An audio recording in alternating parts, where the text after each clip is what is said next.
How's it going? Dublin Says No. Happy birthday, happy second birthday. We start the revolution started there with all you gang. I'm looking forward to it. Just up in all me Australian gear here. Australia as we say. And I have the signs up there behind me and we're going to present you with a birthday brown bread I made myself. Have you got to catch one? Here we go. Happy birthday! Happy birthday to you, Dublin Says No. And here's a little song that I wrote called Happy Birthday to You. We're going to blow out the candles for you. Keep up the fight. Here we go. 1, 2, 3. Make a wish. Make a wish.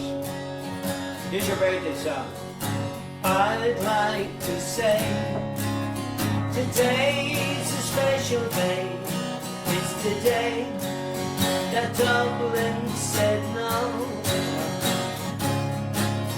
The stars alive and the universe smiled on the day Dublin said no.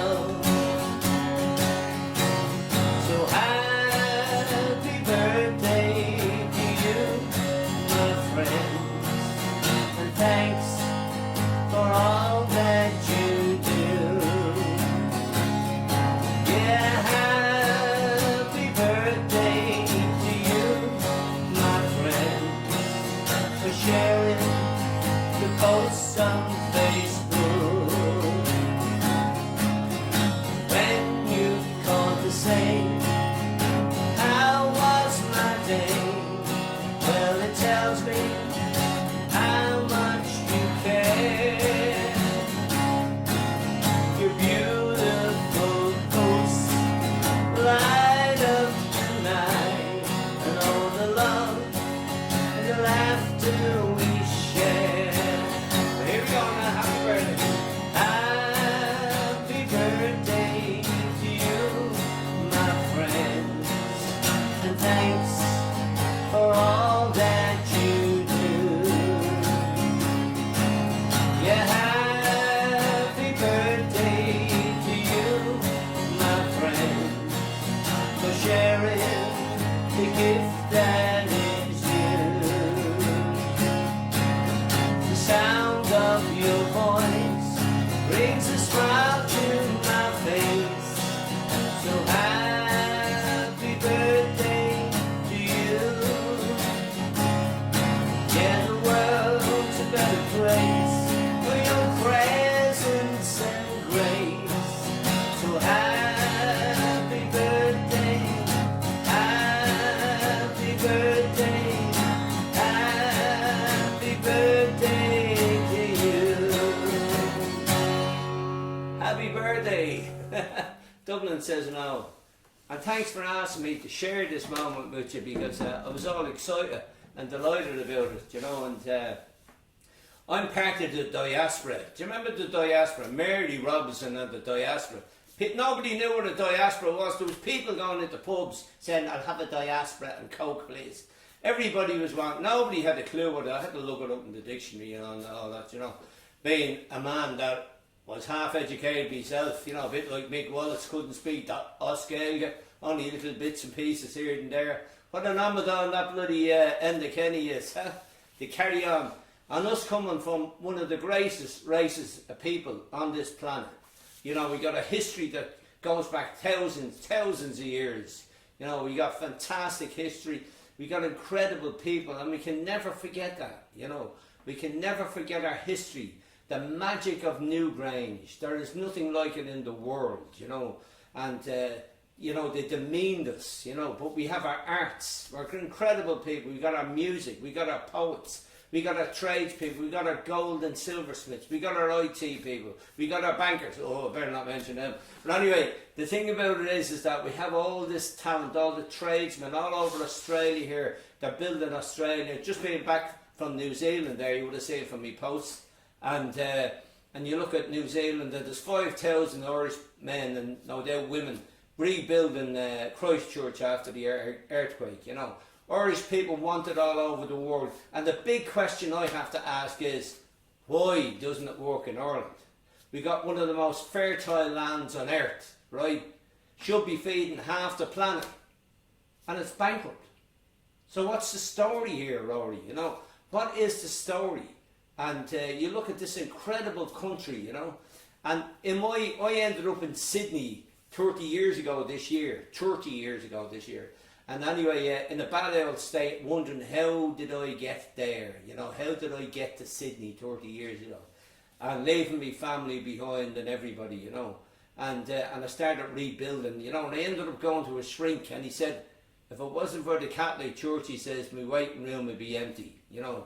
And that's when my education started. I met a Scotsman, he says, you don't know your own history. And you know something? He was right, you know. And the fantastic thing about it is that us Irish people, I've been back and forth there about 15 times, went back for 4 years there, was involved with the water thing back in the 90s there with Joe Higgins. I went back from 92 to 96. And had great crack going around the doors there, and Luke and knocking on the doors and collecting the few bob, you know. And we got to fight on here, we got to fight on for our lives here, you know. These scammers, I just had a friend of mine around here just a few minutes ago, and John Wakely, he's just written a letter to the Australian Prime Minister, Tony Abbott, you know, about him slagging off the Aboriginals, saying the Aboriginal way of life and culture, you know, was a life, some sort of a life choice, you know, that they had. They didn't have to live that way, you know. And, you know, disregarding the respect. And that's like us. We have lost our culture, you know, and we need to take Ireland back and kick all these bloody scammers out of our land, you know. One of the most fertile lands on earth. And every time I go back to Ireland and I've seen it, I used to say, why isn't this successful? And I'm a chef by trade. And back in the bloody 70s and 80s, when we joined the EU, there was only something like about 70,000 unemployed. 10 years later, there was 300,000 unemployed. Now there's 400,000 unemployed, and probably 1 million people have left in the meantime. Crazy. Why? Being the chef, I was the buyer for the a la carte group. We were importing chips from Canada, veg from England, fish from Scotland, bloody bread from France, you know, Spanish onions for God's sake, Spanish carrots, crazy shit, potatoes from bleeding Holland, potatoes, you know, ham from Denmark, and leather goods from Italy, you know, and the list is endless. We import 8-9 billion euros, 10 billion euros worth of food a year in one of the most fertile lands on earth, and that's where the work is. That's where it's in food processing, and that's it could be have everybody working. But do they want that? No, they don't. They pay farmers not to grow stuff, you know. And as I said, we got to get back to basics here, you know. And when I went back from my son's wedding a few years ago, I wrote a song called the Irish Wedding Song. And I'm going to recite it to you because Newgrange is incredible.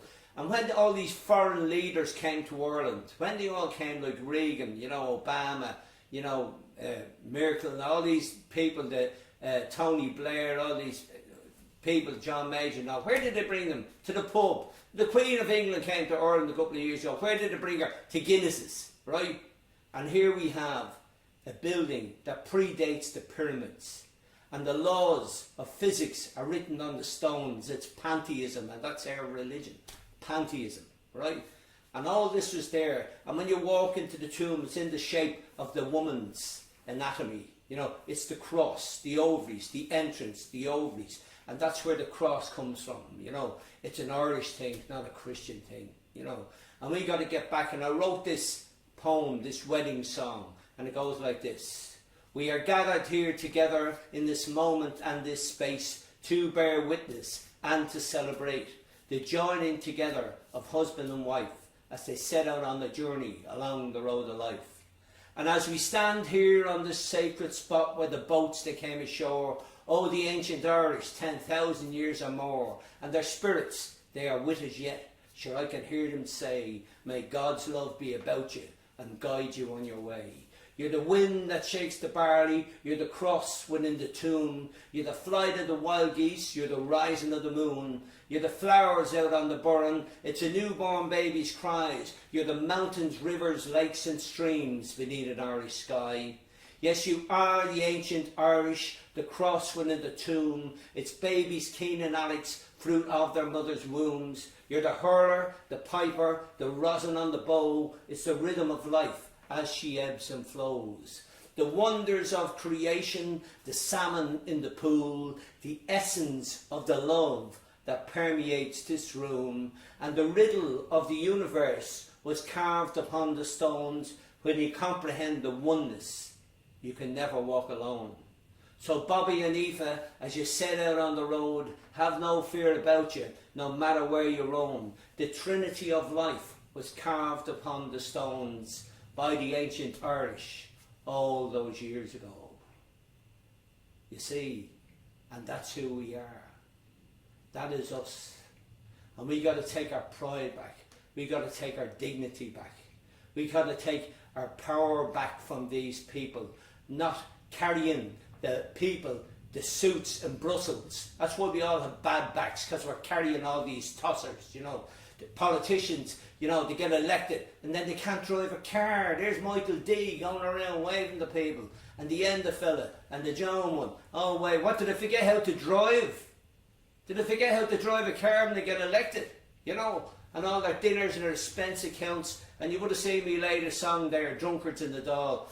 Did they claim all that on expenses? Did they claim the taxi home because they're drunk, because they can't drive a car? They're being ripped off by these suits in Brussels and our own crowd here in Dublin and around the country, you know. Scammers, all covered up with corruption, you know. And it's time for people to take our country back. We need to take it back, you know. And Dublin says no. Like, there was 40,000 people shipped out here in chains, you know. I stood on the Isle of Dead down in Tasmania and said a few prayers for all the Irish. 40,000 Irish ethnically cleansed from the land. Ethnically cleansed. And that's what they're trying to do with us now. They're trying to take over. And these people, these bankers and these politicians, they are sick people. They are sick with greed. And they will never have enough. They will never have enough. And John was saying here tonight, you know, the things that threw the Brits out of America was a tax. The tea tax. Do you remember that? And this is one tax too many. And the people have risen. And we're going to get rid of all these bastards out of our country. And if they don't like it, they can go and live somewhere else, you know. And I'm just going to read a little bit of this here, you know. Depicted as animals, half ape, half beast, in bogs and ditches, riddled with disease, typhoid and cholera, we are shown the road. The pigs in their sties had better abode. And here they are now, evicting people back out on the road again. What a disgrace. What an absolute disgrace with our history. And it's our own that's done it. It's our own that's betrayed us. Like the clergy. The clergy in Westminster strolled hand in hand through the corpses and devastation that littered the land. The ways of the empire taught in our schools. That's why we don't know our history. Rebellions condemned by these lackeys and fools. Seminaries built out in Kildare. Wolf-toned screams, cries out in despair. Silenced by complicity, backstabbed by Rome. Millions died from their faith, far from their home, you know. And here we are now this year. It's coming up Patrick's Day and I'm flying off out to Mount Isa. And there was a young lad out there, a young Irish lad, a rapper, you know, Kevin Brown. Fantastic bloke, fantastic character. And he was the graffiti artist, you know. And I think RTE did a little clip of him years ago, you know. And unfortunately that young man fell from a scaffold and died. One of the many that died that are shipped back to Ireland. All the young lads, they're lost. Irish people are lost. So when you have your thing, spare the thought for all us out here in the colonies, you know. We all leave for different reasons, you know. And the thing about it is that spare the thought for all the people, all the Irish around the world, right, who've been backstabbed. And there's no way these politicians or the clergy or the paedophiles could have got away with all this shit without the aid of the Gardaí. And see Justice for All Ireland. It's on the Facebook. And check out with them, you know. And some people have shared stuff with me, you know. And it's horrific that the corruption, and it had to be that corrupt for the last 90 years, since the foundation of the state, this has gone on. The jail should be full. They should be full of bankers and paedophiles and politicians who have screwed Ireland and screw the Irish people, you know. So it's time for us to take our country back off these bastards. I feel better now after that, telling you the truth. But I'm telling you this, you know, we got to take it back. We can't lose on this one, you know, and all the other stuff. And God help those evictions. We got to stop those evictions, you know. And I'm going to finish up again. I'm going to go out on the old birthday song to finish on a good note. And I'll just sing a little part of it again, right? And happy birthday to you all. Have a great time. I love you all, and I love your posts. I'd like to say today's a special day. It's the day Irish water was born. Oh, yeah. And the stars align, the universe smiles on the day Dublin said no. No, shove it. So happy birthday to you, my friend, and thanks for all that you do. Yeah, happy birthday to you, my friend, and thanks for all that you do. Yeah, the world's a better place for your presence and grace. So happy birthday to you. Yeah, the world's a better place for your smiling face. So happy birthday, happy birthday, happy birthday to you. And tell them to shove those water meters up their ass. Right? Thanks. Happy birthday, everybody. Happy birthday. Happy birthday, everybody. Thank you.